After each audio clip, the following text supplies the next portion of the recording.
From the Southeastern Conference, the Missouri Tigers enter the NCAA tournament with a 24-7 record. The Tigers are coached by Robin Pinchton. We're also joined by Missouri Sports Information Director R.J. Layton, along with redshirt senior forward Jordan Frericks and junior guard Sophie Cunningham. If you have a question, please raise your hand and deliver the question into the microphones provided. Please state your name and affiliation. We'll start with an opening statement from Coach, and then we'll open it up for questions. Well, we just appreciate you guys being here. Obviously, really exciting time of the year at this point in the season with the NCAA tournament. Everyone's got a new record and a clean slate, and it's going to be very competitive. But I'm really excited about the success of our team so far this season. I love my girls. They've worked really hard. We feel like we've continued to raise the bar in regards to where we're at as a program. And, I had a little bit of a tough stretch there at the end of our regular season. But I think the last week and a half has been really, really good for our team. And we're refreshed and know that we're going to have a big challenge in front of us with Florida Gulf Coast. Great coach, great program. But we're looking forward to tipping the ball tomorrow. Questions for Coach and the student athletes? Danny Jones from the Columbia Tribune. Coach, obviously Florida shoots a lot. Florida Gulf Coast shoots a lot of threes. What's your defensive mindset going into the game tomorrow? Well, obviously, probably won't go into a lot of details about that, for obvious reasons. But watching them on film, I'm just so impressed. They've got a great squad. Coach has done a tremendous job with that program. And, I feel like we shoot the three ball a lot, and it fails to compare in regards to how much they shoot the three ball. They really spread you out. They're a hard guard. They've got 5 kids that are really interchangeable in that starting lineup. And the kids coming off the bench, they just do a great job, very unselfish, great ball movement, great spacing on offense. It's a completely different look than what we're used to defending, and so it's definitely going to be a challenge for us.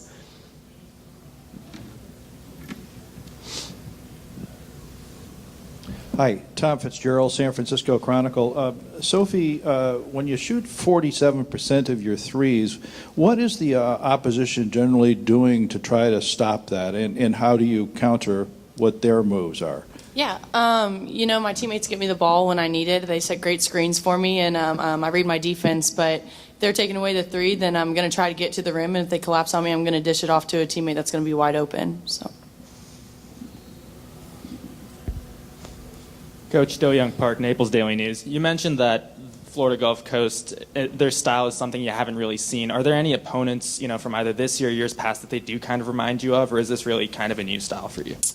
There's a few teams that I think we've faced, not necessarily within our conference, but over the years we've played some teams like a Western Illinois, Indiana a little bit. They shoot quite a few threes. I mean, we've faced some teams, but really I'm so impressed with their offense and their spacing and their movement, and just high basketball IQ kids that really do a great job creating confusion for the defense and being able to take advantage of it. So it's definitely a unique style. Obviously, they're ranked, I think, second in the country in regards to three-pointers per game, next to DePaul.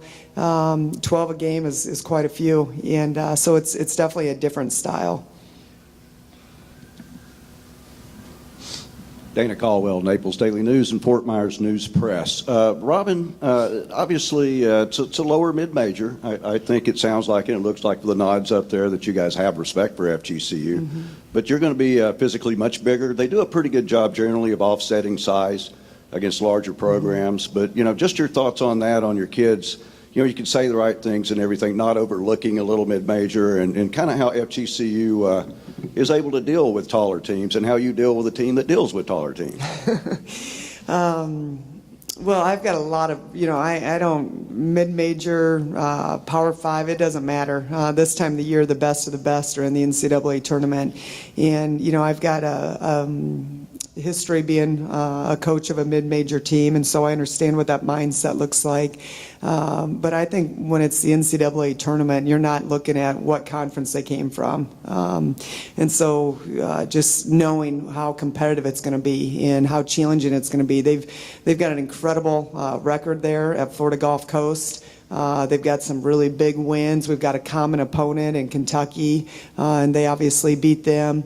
A great team like DePaul. So I don't think any of us are looking at them as a mid-major by any stretch of the imagination. We're looking at it as a first-round game in the NCAA tournament that's going to be a battle for 40 minutes. I think it's a chess match a little bit. We might have more size, but they're awfully quick. They're awfully athletic. They do a great job defensively. They're not afraid to play physical. And then obviously I think they can exploit you a little bit with the way they can spread the offense with their 5-out motion. And so it's, like I said from the start, I think it's going to be a really tough challenge for us.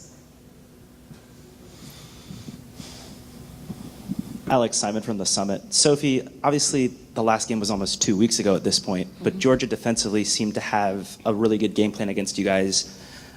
I don't know the last time you maybe thought of that game, but is there anything as you think back to what they did in that game that you've kind of looked at in the film afterward and kind of have seen and adjusted to? Yeah, I mean, Georgia's a really good team, and actually we consider this team kind of like a mini Georgia, just not with the height. And so this past couple of weeks, we've worked a lot on our motion, on our spacing, and just not collapsing to the ball. We did a lot to ourselves in the SEC tournament, but this team has always learned from it and bounced back from it, and I think our team's in a really good spot. But we have watched film, we have digested some things, and our team's still learning, and it's fun, but I think that we're in a really good spot right now.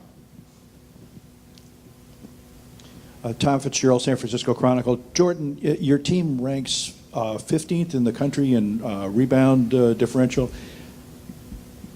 Rebounding, everybody knows there's a lot of desire and all that to it, and obviously boxing out, things like that. Is there something more to it that would explain why you folks are so good at it?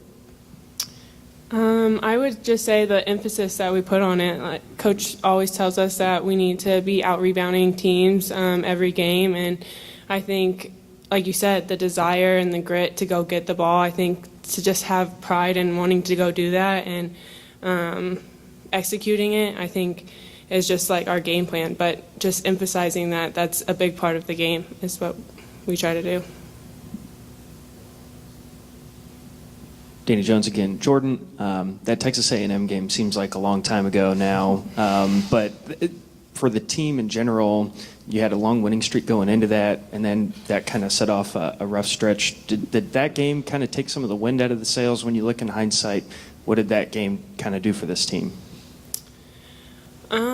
Well, I just think that, these past 3 games, we've just kind of had a rocky road, but I don't think it knocked the wind out of us at all. I think, if anything, it helped us see the things that we need to improve and what we need to do these past few practices, and I think it's just encouraged us and helped us get a mentality that we do need to improve in some areas, and that's where we're going to grow, and we found those areas and trying to execute them in this tournament. And so, I mean, this whole year has just been constantly learning. So,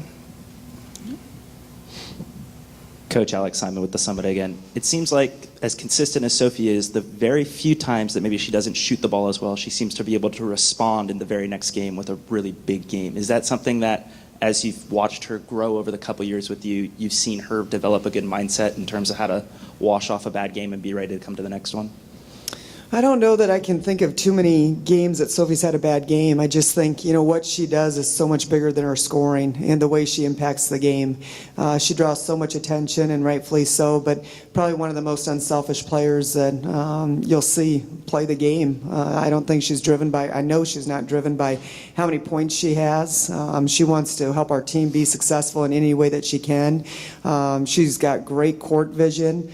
She's a great passer. She shoots a three. She can attack the basket.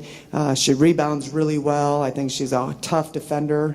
She anticipates well. So, I know a lot of times we look at box scores and from a black and white standpoint, we have certain standards when we think it's a really good game and when it's not. And a lot of times it's predicated on points. But, I think it's so much bigger than that. And where I've seen Sophie grow more than anywhere over the last 3 years is from a leadership standpoint. Just a tremendous leader for our team. I think she's really invested in those relationships. And the most important thing to her is the front of the jersey. And so she's a really resilient kid. She impacts the game in a lot of different ways. And I'm just really proud that she represents our university. Sophie China Dow, she doesn't start, but she's really on a tear lately. Kind of a tough matchup. She's not a small gal, and she likes to put her head down and drive, but she's also really got a nice three-point touch this season. Just your thoughts on, not necessarily you particularly matching up on her, but just your thoughts on her. Yeah, absolutely. I mean, I'd love to have her on my team. She's a big kid, but can handle the ball like a point guard and can shoot the ball like a point guard. But I don't know. She's going to be a tough matchup for us. I mean, they all are, honestly. They can shoot the ball. They can get to the rim if you close out too hard on them. And so I have a lot of respect for her. I've only seen her a couple of times on film. But she is going to be a tough matchup for us, whoever's guarding her.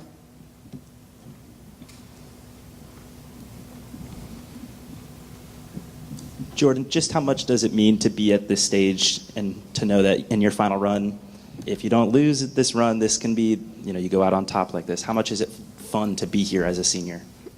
It's so fun. Just enjoying all these moments, and this last few moments is kind of bittersweet, but like I said, just trying to stay in the moment and enjoy every part of it with my team and coaches. But, freshman year, that's like we weren't in this position. And so just not taking it for granted and, like I said, enjoying it all.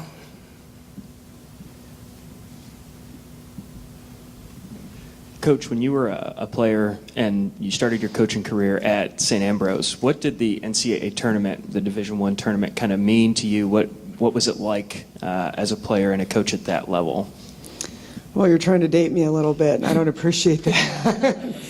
The game's changed so much, and it's evolved. I mean, I played at an NAIA school, and we played Notre Dame and some of those big Division I schools as an NAIA program, and it's changed so much. But from my coaching career to go from St. Ambrose, which we competed for national championships, but their national championship is different than the NCAA. And then, I had an opportunity to go on staff with Bill Fenley at Iowa State, and then I coached at Illinois State. And for me, it's the big dance. It's what everybody's vision is. It's what everybody's goals are. Everybody, you're in this business, and you don't need to talk about it, but everybody knows. Everybody wants to compete for a championship. And but for us and for our program, it's really been about the process, and it's about just taking it one day at a time and constantly pushing that needle as a program. And I think we've really worked hard at laying a strong foundation at the University of Missouri, and I feel like we're moving the needle in the right direction and really trying to become relevant in regards to a top 20 program in the country. And you don't go from the bottom to the top overnight. There's some peaks and valleys and a lot of challenges along the way, but it's been really rewarding to see the growth of our program. And we're looking forward to March Madness, right? Anything can happen in March. Robin, two of your wins jumped out at me. One was at Berkeley, a three-point win there, since we're so familiar with the Bears. And the other one, of course, being your win over South Carolina.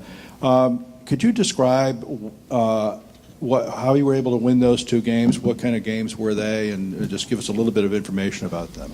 Yeah, I think for that tournament in California, just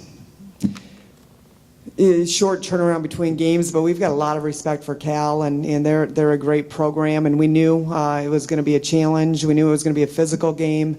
I give all the credit to these girls. They've done some things that just hasn't been done at the University of Missouri in a long time. And again, it's the players that have came before and the foundation that's been laid. But I think we've really competed well in those big games this year. I think everyone that we've gotten beat by this year is in the NCAA tournament. I think they're all top 50 RPI teams. And so, we've had some of those games where we came out on top and some that we fell short in regards to that scoreboard. But Cal was a big one. I think that was a big momentum one for us. We lost the first game of the season, and we said at that point we've got to steal one back in that non-conference. And Cal was that game that we felt like we had to steal back to put ourselves in a position to, get that high seed in the NCAA tournament.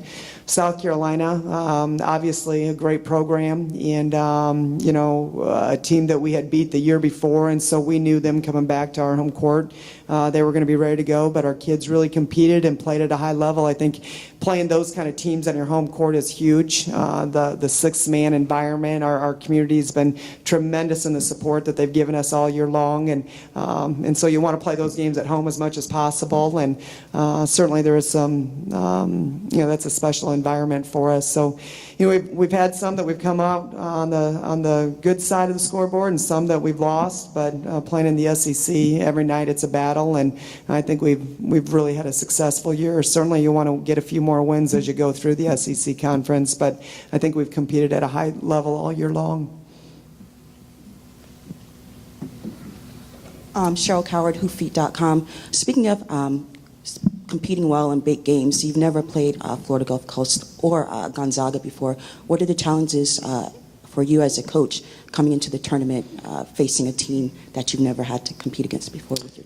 I think it's just being on top of your scout and really doing a great job of, breaking it down and putting your players in a position to be successful. These guys have been here before, and they understand, it's survive and advance, and if you don't come out ahead, the season's done. But we just want to embrace where we're at. We want to stay true to who we are and go out playing our best basketball. And this last week and a half, I think, has been huge for us. But I think we're almost looking forward to playing someone outside of the SEC conference. I think everybody gets to that point with postseason that you've faced your in-conference teams so much that it's nice to get a fresh look. But certainly, I've got a lot of respects for everybody that's in the NCAA tournament. You're not in this tournament unless you're awfully good, and so our players get that. They understand that. Sophie, when the draw came out and it was Stanford, I know he mentioned the Cal tournament you guys won. You guys also won a tournament here at St. Mary's a couple years ago. Is it just kind of nice coming back to the Bay Area and thinking about all those good memories you have from the different gyms around here and playing here again? We wanted to host really bad this year, but we didn't get that opportunity. But we have a new one, and California has been good to us really since my freshman year, and so we're all really happy to be back here. But we know it's going to be tough, but it is nice to know we have a couple wins under our belt here in California. Any more questions for Coach for the student athletes? Great. Thanks, everyone. Best of luck. Thank you, guys. Thank you. Thank you. Missouri's locker room is open.